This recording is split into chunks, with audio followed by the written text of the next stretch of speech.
when the Christians quoted from the Quran that Allah deceived, nag-deceive ang Allah, without any explanation, they are quoting it, and we said, you are quoting it out of context. Read, what is the context? Why Allah deceived?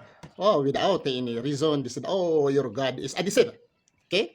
Now, we will come to their own Bible. We will come to their own Bible and read Ezekiel chapter 14, verse 9.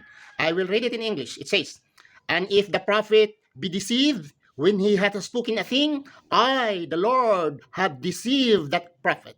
And I will stretch out my hand upon him and will destroy him from the midst of my people Israel. If that prophet is deceived, I, the Lord, deceive him. In Tagalog, let us see. At kung ang propita ay madaya at magsalita ng isang salita, akong Panginoon ang dumaya sa propitang yaon at aking iuunat ang aking kamay sa kaniya at papatayin ko siya mula sa gitna ng aking mga bayang Israel. Madaya, papatayin pa siya, dinadaya pa siya sa Diyos, papatayin pa siya ng Diyos. It's in your Bible. Then, sabihin naman yung cherry picking.